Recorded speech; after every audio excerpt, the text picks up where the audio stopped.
After a few years without playing video games, I wanted to build a PC that could easily run any modern game I could throw at it, and I wanted to do it as cheaply as I possibly could. Naturally then, instead of building from scratch, I bought this Dell Optiplex 990 pre-built. Although it started life as a business machine, it has a few things that are going to be really conducive to the build. It has a Sandy Bridge i7 2600 CPU from 2011, which is what's going to allow us to use such a powerful GPU. HardwareCanucks actually did a great video comparing it to the i7 8700, and it wasn't as far behind as you might think. I'll link that video in the description. This PC also has 8 gigs of RAM, which will be more than enough for what I'll be using it for. It uses non-proprietary components, which is essential for the upgrades I'll be doing, as you'll see in a minute, and it has plenty of space on the inside to work with. I also think it looks really smart. It's clean and unsuspecting, which I like. I definitely prefer a more understated look. I picked this thing up on Craigslist for $120, which I think is around market value. Not too bad of a deal, all things considered. So, let's go over the prices. Firstly, of course, we have the GPU, which is the centerpiece of this build. We have a GTX 1060 6GB from MSI, the AERO ITX variant, which you could find used on eBay for around $160 right now. Unfortunately, I bought this card a few weeks before the new RTX cards were announced, so I actually paid $210. What are you going to do? Next, we have 2 hard drives that are going in. A 1TB mechanical drive for mass storage, and a 120GB SSD to use as the boot drive. These are both $30 at Micro Center. Finally, we have a 500-watt power supply from Thermaltake, which was $28 after rebate, also at Micro Center. It's 80+ white certified, which is their lowest certification, but it's definitely still better than nothing. So, if we add it all up, we come to a total of $376. Not too bad. Alright, let's get started. Taking a look in the inside, there's really not too much to see. It's pretty empty. There's definitely a bit of dust to take care of though, especially inside the CPU cooler. So let's get to that. We'll start by unscrewing the 4 screws in the CPU cooler. Then we gotta remember to unplug the fan header. And then she comes right out. Ugh. Yeah, this thing definitely needs a cleaning. You can see the thermal paste is completely dried up in the 7 years since it was applied. It's probably not doing its job very well anymore. Right now I'm just using an air compressor to blow out as much of that old dirty dust as I can. Really see how much is coming out. It's nasty. Of course we have to blow out the CPU cooler too.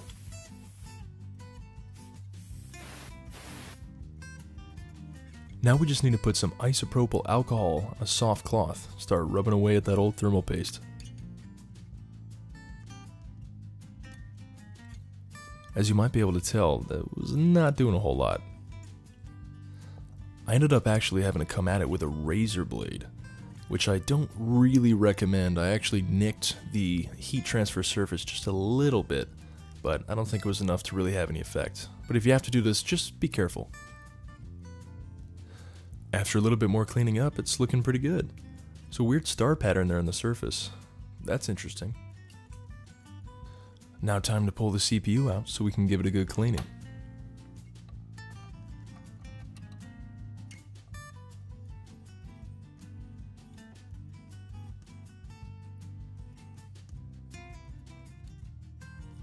Oh yeah, that's working real nice. Now just plop it down.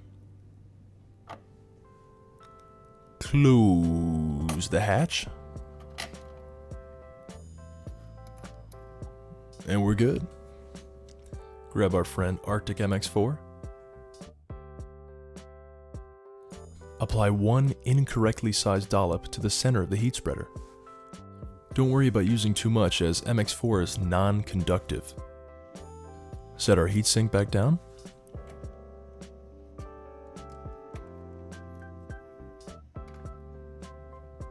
Tighten all 4 screws. And here's our blank canvas all cleaned up and ready to go. By the way, check out how easy it is to take the side panel off. That is fantastic. For our first upgrade, we need to get rid of this crappy factory power supply. It's only 265 watts. It's not going to cut it. Thankfully though, it has standard 4-pin CPU and 24-pin motherboard connectors. So now we unplug everything: hard drive, motherboard, CPU, and our optical drive. Take out the 4 screws at the back.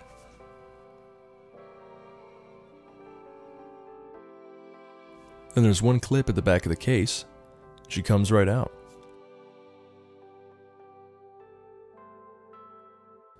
Now time for the new power supply. Just pops right in. And I actually didn't realize it until later when the screws weren't all fitting in right, but I'd actually put it in upside down initially. Newbie mistake, but something to be aware of. Now we can put the screws in. I was only able to get 2 of them in for some reason, but that's plenty. Plug in the motherboard connector. And like many aftermarket power supplies, this one has a 4+4 pin CPU power connector that splits in half, depending on what you have. Plug in our CPU power. And plug in our optical drive. And we're done with the power supply for the moment. Now time to get to work on our hard drives. I really love the modularity of this case. The hard drive pulls right out with no tools. The optical drive pulls right out with no tools. It's awesome. The hard drive caddy is essentially 2 parts. The main portion is designed to fit a 3.5-inch drive, and there's an insert that fits into it that holds 2 2.5-inch drives. This is the factory 250 gigabyte drive here. I'm actually going to be keeping it. More on that later.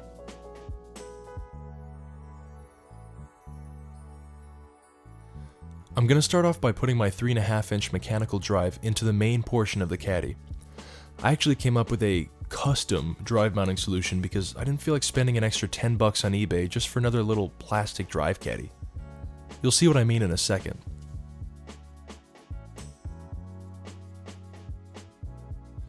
Now I'm going to mount my 2.5-inch SSD onto the insert that would usually fit into the main caddy. I'm sticking the spacer that came with the drive onto the outside of it to raise that surface above the rest of the caddy insert. Again, you'll see why in a second. Also, can't forget to put the screws in. They actually included extra ones on the insert, which I thought was really nice.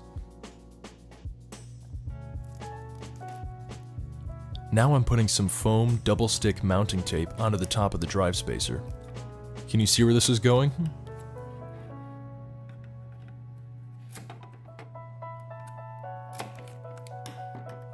And here's where it all comes together. Yep, I'm just sticking that insert with the drives mounted in it right onto the caddy.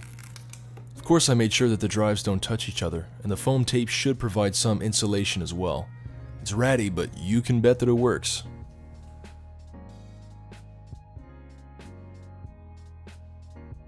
Now you can see all 3 of the drives mounted together.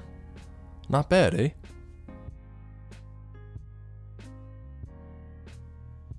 Now we just slide the whole assembly in and we're good to go.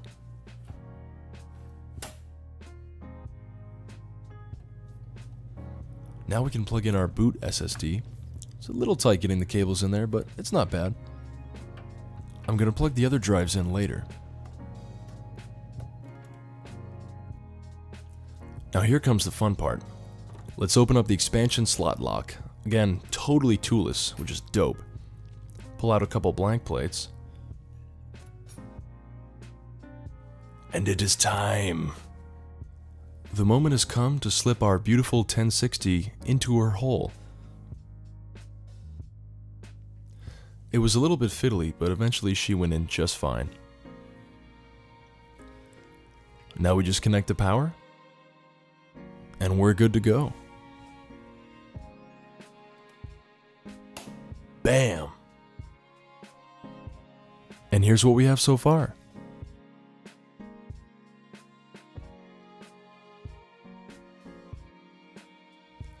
I ended up stuffing most of the excess cabling from the power supply into the empty 5.25-inch drive bay, which actually worked really well.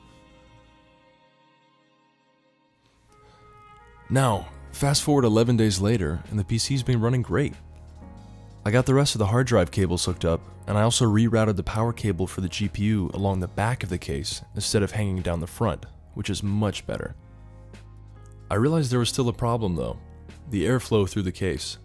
As you can see here, there's only one single exhaust fan at the back, with the power supply blowing a bit of hot air in from the top. Not only is the airflow poor, but we have negative pressure inside the case, which is something we want to avoid as much as we can. So the solution, of course, is just to put a fan in the front of the case. I bought this Antec 120mm fan for $8. It's just small enough to fit inside the front of the case, which is exactly what I wanted to move as much air as possible. Being that the Dell OEM motherboard in this PC doesn't have any fan headers, we need to use a standard 4-pin Molex connector for the power. The downside to that is that you can't control the fan speed, but this fan actually has a built-in 2-speed control switch, which is really nice. But there's still one more problem.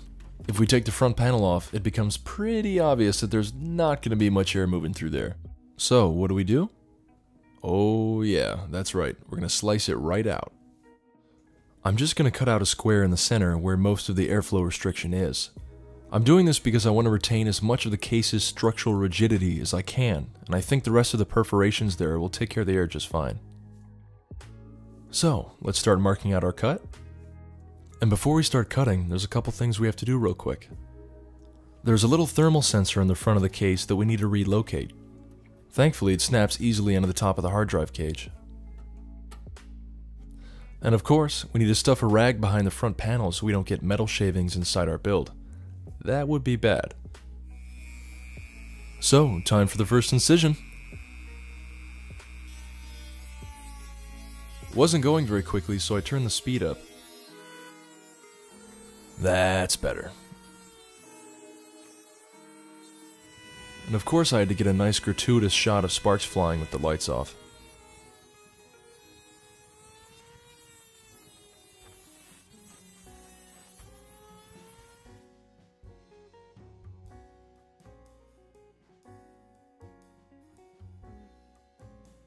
And there it is.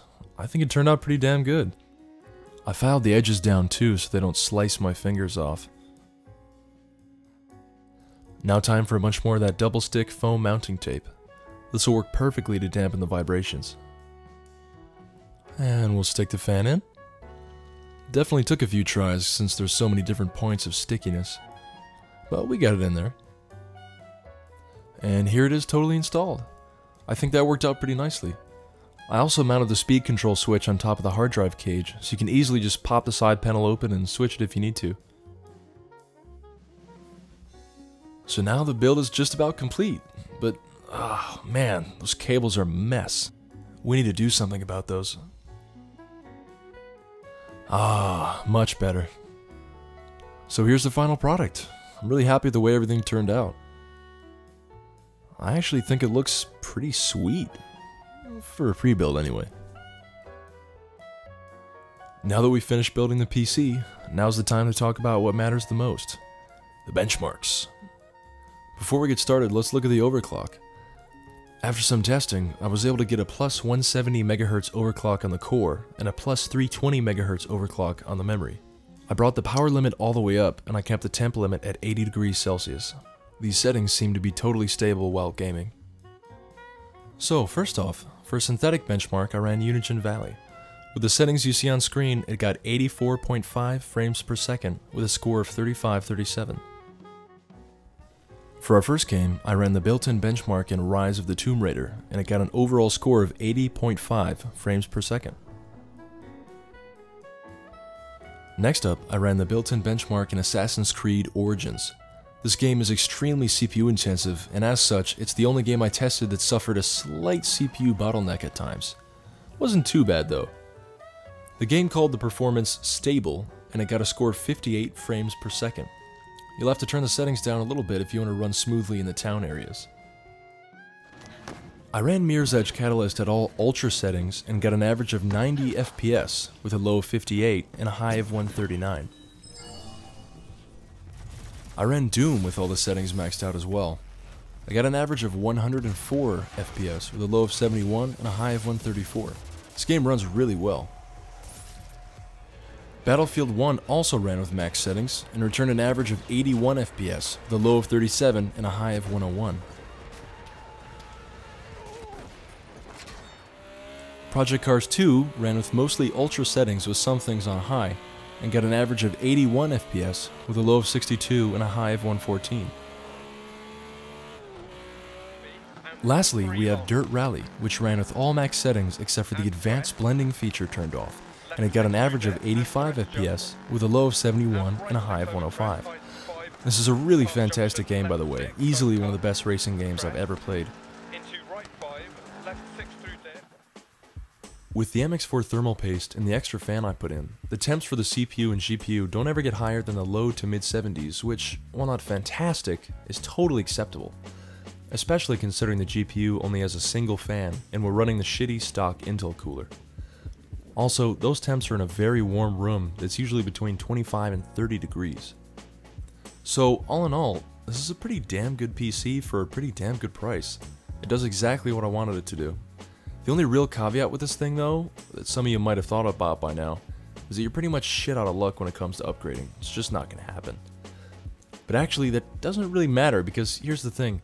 When it's time to upgrade, you can just pull out all the good parts you put them in a new build, and sell the PC as a complete unit just like you got it. That's why I mentioned earlier that I was keeping the factory hard drive. The graphics card, power supply, and hard drives can all be pulled out and easily used in a new build. Even if you lost half the money you spent on the PC itself, which wouldn't happen anyway, you'd only be out $60 in this case, so no big deal. But with all that said, this thing will remain a competent gaming machine for some time to come. I hope you enjoyed the video. I spent a lot of time working on it. Thanks for watching.